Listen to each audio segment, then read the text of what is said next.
കേരളത്തിന്റെ അവസ്ഥ എന്ന് പറയുന്നത് ഓരോ ദിവസവും വളരെ പരിതാപകരമായിക്കൊണ്ടിരിക്കുകയാണ്. ക്രിമിനൽ കേസുകളാണെന്നുണ്ടെങ്കിലും അതുപോലെ തന്നെ ക്രൂരതകൾ ഓരോ ദിവസവും അതിന്റെ പീക്ക് ലെവലിലേക്ക് പോയിക്കൊണ്ടിരിക്കുകയാണ്. പറയാൻ കാരണം എന്താണെന്ന് നിങ്ങൾക്കറിയാം. അപ്പൊ കഴിഞ്ഞ ദിവസങ്ങളിൽ നടന്ന ആ ഒരു കുട്ടിയുടെ, നമ്മുടെ മെഹർ അഹമ്മദ് എന്ന് പറയുന്ന കുട്ടിയുടെ ആത്മഹത്യ തന്നെ, അതായത് സ്കൂളിൽ ഇത്രയും ചെറുപ്രായത്തിൽ തന്നെ സ്കൂളുകളിൽ റാഗിങ്ങിന്റെ പേരിൽ ഇത്രയും ക്രൂരമായ പീഡനത്തിനിരയായി അതിൽ മനം നൊന്ത് ആത്മഹത്യ ചെയ്യുക എന്നൊക്കെ പറയുമ്പോൾ, അവർ താമസിക്കുന്ന ഫ്ളാറ്റിന്റെ 26ാം നിലയിൽ നിന്ന് ചാടി ആത്മഹത്യ ചെയ്യുക എന്നൊക്കെ പറയുമ്പോൾ ആരും ഇതൊന്നും ശ്രദ്ധിക്കുന്നില്ലേ?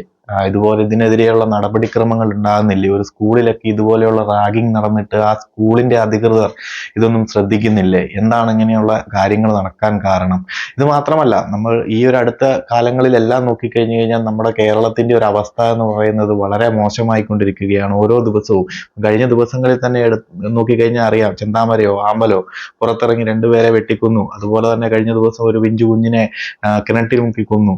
അതുപോലെ കഴിഞ്ഞ ദിവസം കേട്ടു, ഇന്നലെ ഇന്നുമൊക്കെ ആയിട്ട് കേൾക്കുന്ന നമ്മുടെ ആലപ്പുഴയിൽ വെച്ച് നടന്ന ഒരു ഗേളിന്റെ ആൺ സുഹൃത്തുക്കൾ ചേർന്ന് ഒരു ഗേളിനെ പീഡിപ്പിച്ച് കൊന്ന ഒരു അവസ്ഥ. ഇതുപോലെ ഓരോ ദിവസവും ഇങ്ങനത്തെ വാർത്തകൾ തന്നെയാണ്, ക്രൂരത നിറഞ്ഞ വാർത്തകളാണ് ഓരോ ദിവസവും വന്നുകൊണ്ടിരിക്കുന്നത്. അപ്പം നമ്മളെന്നും വളരെ മികച്ചവരെന്ന്, കേരളത്തിലുള്ളവരൊക്കെ വളരെ ബുദ്ധിമാന്മാരാണ്, മികച്ചവരാണ്, വളരെ നല്ലവരാണ് എന്നൊക്കെ പറയുന്നുണ്ടെങ്കിൽ പോലും എല്ലാവരുടെയും മുന്നിൽ തള്ളിമറിച്ചിട്ട്, അതായത് നോർത്ത് സൈഡിലൊക്കെ പല അക്രമങ്ങളും നടക്കുമ്പോൾ അവർക്കെതിരെ പ്രതികരിച്ച് അവരുടെ സർക്കാർ സംവിധാനങ്ങൾക്കെതിരെ, അതുപോലെ തന്നെ നിയമവ്യവസ്ഥകൾക്കെതിരെ പ്രതികരിക്കുന്ന നമ്മുടെ കേരളത്തിലാണ് ഇപ്പോൾ ഇതുപോലെയൊക്കെ നടന്നുകൊണ്ടിരിക്കുന്നത്. ഏറ്റവും കൂടുതൽ ക്രൂരതകളും ക്രിമിനൽ കേസുകളും പ്രശ്നങ്ങളും ഉണ്ടായിക്കൊണ്ടിരിക്കുന്ന നമ്മുടെ നാട്ടിലാണ്. എന്താണ് ഇതൊന്നും നോക്കാൻ നമ്മുടെ നാട്ടിൽ ഇതിനുള്ള സർക്കാർ സംവിധാനങ്ങളോ നിയമവ്യവസ്ഥകളോ ഒന്നും ഇല്ല എന്നാണ് എനിക്ക് തോന്നുന്നത്. ശരിക്കും എൻ്റെ ഒരു ചാനൽ ഇതുമായി ബന്ധപ്പെട്ട കാര്യങ്ങൾ സംസാരിക്കുന്നതോ ഇതേപ്പറ്റി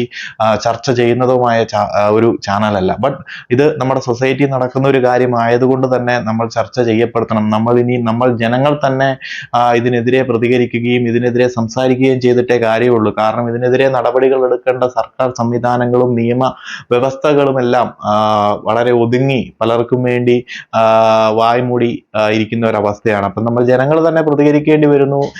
എല്ലാവരും ഇതിനെതിരെ പ്രതികരിക്കണം. ഇങ്ങനെയുള്ള കാര്യങ്ങളിൽ പേടിച്ച് ഒളിച്ചിരിക്കാതെ പുറത്ത് കൊണ്ടുവരണം പല കാര്യങ്ങളും. എന്നാൽ മാത്രമേ ഇതിനെതിരെ ഒരു നടപടികളോ ഇതിനെതിരെ ഇനിയെങ്കിലും ഇതുപോലെയുള്ള സംഭവങ്ങൾ ഉണ്ടാകാതിരിക്കൂ. അല്ലെന്നുണ്ടെങ്കിൽ എല്ലാം ഉണ്ടായതിനു ശേഷം ആരെയെങ്കിലും ബോധിപ്പിക്കാൻ വേണ്ടി കുറച്ച് അന്വേഷണങ്ങളും അതിനെതിരെ ചെറിയ രീതിയിലുള്ള നടപടിക്രമങ്ങളും എല്ലാം നടത്തിയിട്ട് വലിയ കാര്യമില്ല. കുറച്ച് പണത്തിന്റെ മുമ്പിൽ കുറച്ച് ആൾക്കാർ കാട്ടിക്കൂട്ടുന്നു, അവർ ഒരു സൈഡിൽ കൂടി ഊരിപ്പോകും. ബാക്കിയുള്ളവർ അനുഭവിക്കാനുള്ളവരൊക്കെ അനുഭവിക്കും, നഷ്ടപ്പെടാനുള്ളവർക്കെല്ലാം നഷ്ടപ്പെടും. അപ്പം ബാക്കിയുള്ളതൊക്കെ അവിടെ നിൽക്കട്ടെ. ഇപ്പം ഈ ഒരു ഗ്ലോബൽ പബ്ലിക് സ്കൂൾ എറണാകുളത്തുള്ള, അപ്പം ആ ഒരു സ്കൂളിലേക്ക് എന്ത് അടിസ്ഥാനത്തിലാണ് പേരൻസ് ഇനി കുട്ടികളെ വിടുന്നത്? ആ ഒരു സ്കൂളിൽ മാത്രമല്ല, ഇതുപോലെയുള്ള പല സ്കൂളുകളിലും ഇതൊക്കെ തന്നെയാണ് നടക്കുന്നത്. അപ്പം അവരെ സ്കൂളുകളിൽ കുട്ടികളെ വിടുമ്പോൾ അവരെ നോക്കാൻ പറ്റില്ലെങ്കിൽ, അവർക്ക് വേണ്ട സേഫ്റ്റി കൊടുക്കാൻ സാധിക്കുന്നില്ലെന്നുണ്ടെങ്കിൽ എന്തിന്റെ അടിസ്ഥാനത്തിലാണ് പേരൻസ് ഒക്കെ കുട്ടികളെ ഇനി സ്കൂളുകളിലേക്ക് വിടുന്നത്?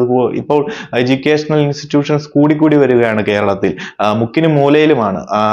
നമ്മുടെ കുട്ടികളെ പിടിക്കാൻ വേണ്ടി സാറുമാരടക്കമാണ് പുറത്തേക്ക് ഇറങ്ങുന്നത്, ക്യാൻവാസിങ്ങും ഒക്കെ ആയിട്ട്. ക്യാൻവാസിങ്ങും കുട്ടികളെ പിടിക്കുന്നതൊക്കെ ഓക്കെ, അതൊക്കെ നടക്കട്ടെ, അതിന്റെ മുറയ്ക്ക് നടന്നുകൊള്ളട്ടെ. പക്ഷേ ഈ ചേരുന്ന കുട്ടികൾക്ക് വേണ്ട സേഫ്റ്റി അവിടെ കൊടുക്കണമെന്നുള്ള കാര്യം ഇവർ എന്തുകൊണ്ട് മറക്കുന്നില്ല? കാരണം വേണ്ട കുട്ടികളില്ല എന്നുണ്ടെങ്കിൽ ആ ഒരു ഇൻസ്റ്റിറ്റ്യൂഷൻ തന്നെ ക്ലോസ് ചെയ്യേണ്ട അവസ്ഥയിലേക്കാണ് വരുന്നത്. അപ്പോൾ അതിനനുസരിച്ചുള്ള ക്യാൻവാസിങ്ങൾ നടത്തി കുട്ടികളെ ഇൻസ്റ്റിറ്റ്യൂഷനിലേക്ക് എത്തിച്ച് അവരുടെ കാര്യം ശ്രദ്ധിക്കാതെ ഇതുപോലെ ഇത്രയും ചെറുപ്രായത്തിൽ തന്നെ മറ്റു കുട്ടികളുമായിട്ട് റാഗിങ് അത് ഇതെന്നൊക്കെ പറഞ്ഞ ക്രൂരമായ ഇതുപോലെയുള്ള കൃത്യങ്ങൾ ചെയ്ത് ഓരോ കുട്ടികൾ ഇങ്ങനെ ആത്മഹത്യ ചെയ്യേണ്ടതെന്നൊക്കെ പറയുമ്പോൾ നമ്മുടെ കേരളത്തിന്റെ അവസ്ഥ എന്ന് പറയുന്നത് വളരെ മോശമായ രീതിയിലേക്കാണ് പോയിക്കൊണ്ടിരിക്കുന്നത്. അപ്പം ജനങ്ങൾ എങ്കിലും ഇനി നമ്മളെപ്പോലെയുള്ളവർ പുറത്തേക്ക് ഇതുപോലെയുള്ള കാര്യങ്ങൾ കൊണ്ടുവരികയും ഇതിനെതിരെ പ്രതികരിക്കുകയും വേണം. അപ്പം ഈ സ്കൂളുകാർ പോലും ഇതിനെ കണ്ണടച്ചു വിടുന്ന ഒരു കാഴ്ചയാണ് കണ്ടത്. അപ്പൊ ഈ ഒരു കുട്ടിയുടെ മാതാവാണെന്നുണ്ടെങ്കിൽ സോഷ്യൽ മീഡിയയിൽ ഇതിനെതിരെ സംസാരിക്കുകയും അല്ലെങ്കിൽ ഇത് വെളിച്ചത്തേക്ക് കൊണ്ടുവരികയും ഈ പറഞ്ഞ മെഹർ എന്ന് പറയുന്ന കുട്ടിയുടെ സഹപാഠി സഹപാഠികളിൽ നിന്ന് ലഭിച്ച വിവരങ്ങൾ വെച്ചിട്ടാണ് കാര്യങ്ങൾ പറയുന്നത്. കാരണം ഈ ഒരു കുട്ടിയുടെ കളറുമായി ബന്ധപ്പെട്ട്, നിറവുമായി ബന്ധപ്പെട്ട് മറ്റു കുട്ടികൾ എന്താ പറയുന്നത്, ടോയ്ലറ്റിൽ മുക്കി ഫ്ലഷ് ചെയ്യുകയും ടോയ്ലറ്റിന്റെ ആ ഒരു ഏരിയ നക്കിക്കുകയൊക്കെ ചെയ്യുക എന്നൊക്കെ പറയുമ്പോൾ വളരെ ക്രൂരമായിട്ടുള്ള നടപടിക്രമങ്ങളാണ് ഇവർ ചെയ്തിരിക്കുന്നത്. ഇത്ര ചെറുപ്പത്തിലെ തന്നെ ഇവരെയൊക്കെ എന്ത് ചെയ്യാനാണ്? ഇവർക്കെതിരെ ഒരു നടപടി ഉണ്ടായി കഴിഞ്ഞിട്ടുണ്ടെങ്കിൽ എവിടം വരെ കൊണ്ടുപോകും? ആ ഒരു ലെവൽ കഴിഞ്ഞ് കഴിയുമ്പോൾ വീണ്ടും ഇവർ പുറത്തിറങ്ങും. ഇവരൊക്കെ വലുതായി കഴിഞ്ഞു കഴിഞ്ഞാലും ഇതൊക്കെ തന്നെയായിരിക്കും ചെയ്യാൻ പോകുന്നത്. നമ്മുടെ നിയമ സംവിധാനം എന്ന് പറയുന്നത് എല്ലാ ലൂപ്പ് ഹോളും ഉള്ളത് കൊണ്ട് തന്നെ കുറച്ച് പൈസയും കാര്യങ്ങളും പിടിപാടും ഒക്കെ ഉണ്ടെന്നുണ്ടെങ്കിൽ ഏത് രീതിയിലാണെന്നുണ്ടെങ്കിലും ഊരിപ്പോരാം. ഇവരെ പോലെയുള്ളവർ തന്നെയാണ് വലുതായി കഴിയുമ്പോഴും ഇതുപോലെയുള്ള പ്രശ്നങ്ങൾ പുറത്ത് നടന്നുകൊണ്ടിരിക്കുന്നതും, ഇവരെ പോലെയുള്ളവർ തന്നെയാണ് ഇതുപോലെയുള്ള ക്രൂരകൃത്യങ്ങൾ ചെയ്യുന്നതും. അതൊക്കെ തന്നെയാണ് നമ്മൾ ഡെയിലി കേട്ടുകൊണ്ടിരിക്കുന്നതും. അപ്പം ഇനിയെങ്കിലും ഇതിനെതിരെ നമ്മുടെ സർക്കാർ സംവിധാനങ്ങളും അതുപോലെയുള്ള നിയമ നടപടികളും പ്രോപ്പറായിട്ട് വരണം. ഇത് അവരെടുക്കുമെന്ന് കരുതി ഇരുന്നിട്ട് കാര്യമില്ല. നമ്മൾ ജനങ്ങൾ തന്നെ ഇതിന് മുൻകൈയെടുത്ത് മുന്നോട്ടിറങ്ങണം. ഇല്ലാന്നുണ്ടെങ്കിൽ ഇതിലും ഭയങ്കരമായിട്ടുള്ള അവസ്ഥകളായിരിക്കും ഇനി വരും ദിവസങ്ങളിലൊക്കെ വരാൻ പോകുന്നത്. എന്താണെന്നുണ്ടെങ്കിലും ഈ ഒരു മെഹറിന്റെ ഒരു കാര്യത്തിൽ പ്രോപ്പറായിട്ടുള്ള നടപടികളും പ്രോപ്പറായിട്ടുള്ള ആക്ഷൻസും ഗവൺമെന്റിന്റെ അല്ലെന്നുണ്ടെങ്കിൽ നിയമവ്യവസ്ഥയുടെ സൈഡിൽ നിന്ന് ഉണ്ടാകുമെന്ന് തന്നെ നമുക്ക് കരുതാം. സോഷ്യൽ മീഡിയകളിലൊക്കെ ഇപ്പോൾ ഇതൊരു വൻ ചർച്ചയായി മാറിയിരിക്കുകയാണ്. അതുപോലെ തന്നെ ഇതുപോലെയുള്ള സ്കൂളിലേക്ക് കുട്ടികളെ വിടുമ്പോൾ കൂടുതൽ ശ്രദ്ധിക്കുക.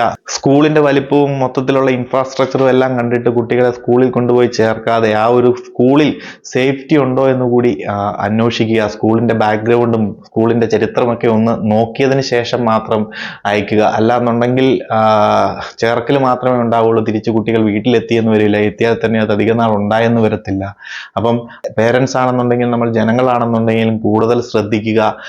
എഡ്യൂക്കേഷൻ ഇൻസ്റ്റിറ്റ്യൂഷൻ കൂടി വന്നിട്ട് അത് എന്താണെന്നുണ്ടെങ്കിലും അതിന്റെ എണ്ണം കൂടിയിട്ടോ അല്ലെന്നുണ്ടെങ്കിൽ കൂടുതൽ ഡെവലപ്മെന്റ് ഉണ്ടായിട്ടോ കാര്യമില്ല. സേഫ്റ്റിയുടെ കാര്യത്തിൽ കുട്ടികൾക്കാണെന്നുണ്ടെങ്കിലും കൊടുക്കാൻ സാധിച്ചില്ല എന്നുണ്ടെങ്കിൽ എന്താണ് കാര്യമിരിക്കുന്നത്? അത് പ്രോപ്പറായി നടത്തിക്കൊണ്ടു പോകാൻ ഒരു സർക്കാർ സംവിധാനമോ നിയമവ്യവസ്ഥകളോ നമ്മുടെ നാട്ടിൽ ഇല്ലെന്നുണ്ടെങ്കിൽ ഒരു കാര്യവുമില്ല. അപ്പം നമ്മൾ ജനങ്ങൾ തന്നെ ഇതിനെതിരെ പ്രോപ്പറായി പ്രതികരിക്കുക. പ്രോപ്പറായിട്ടുള്ള നടപടികൾ ഉണ്ടാവട്ടെ. ഇപ്പം ഈ ഒരു കേസിൽ തന്നെ പ്രോപ്പറായിട്ടുള്ള അന്വേഷണങ്ങൾ നടക്കട്ടെ.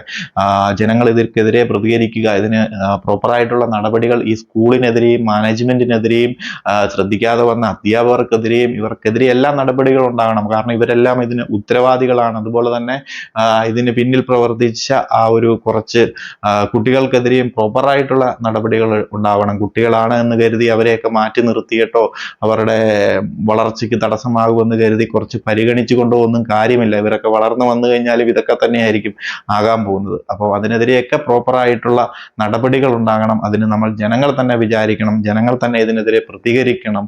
അങ്ങനെ പ്രതികരിച്ചാൽ മാത്രമേ ഇനി മുന്നോട്ടുള്ള ദിവസങ്ങളിൽ ഇതുപോലെയുള്ള ക്രൂര പ്രവർത്തനങ്ങളും ക്രിമിനൽ കേസുകളും നമ്മുടെ നാട്ടിൽ തന്നെ കുറഞ്ഞു വരത്തുള്ളൂ. അപ്പം അതിനുവേണ്ടി നിങ്ങളും ശ്രമിക്കുക. നമ്മളും ഇതുപോലെയുള്ള കാര്യങ്ങളിൽ ഇനി പ്രതികരിക്കുന്നതായിരിക്കും. ഇതിപ്പോൾ കൂടി വരുന്നത് കൊണ്ടാണ് നമ്മുടെ ചാനലിലും ഇതുപോലെയുള്ള കാര്യങ്ങൾ സംസാരിക്കേണ്ടതായിട്ട് വരുന്നത്. ഇതുവരെയും നമ്മൾ ഇതുപോലെയുള്ള ചർച്ചകളോ സംസാരങ്ങളോ കൊണ്ടുവന്നിട്ടില്ല. അപ്പം എന്താണെന്നുണ്ടെങ്കിൽ നമ്മുടെ സൊസൈറ്റിയിൽ നടക്കുന്ന ഇതുപോലെയുള്ള അതിക്രമങ്ങൾക്കെതിരെയും നമുക്ക് സംസാരിക്കണം. പുറത്ത് 4 പേർ അറിയണം നമ്മളൊക്കെ അതിനെതിരെ സംസാരിക്കുന്നുണ്ട്, നമ്മളൊക്കെ ഒച്ചയെടുത്ത് തുടങ്ങിയെന്ന് നമ്മുടെ അധികാരികളും അറിയണം. അപ്പം നിങ്ങളും അതുപോലെയൊക്കെ തന്നെ ഇതിനെതിരെ സംസാരിച്ചും പ്രതികരിച്ചും തുടങ്ങുക.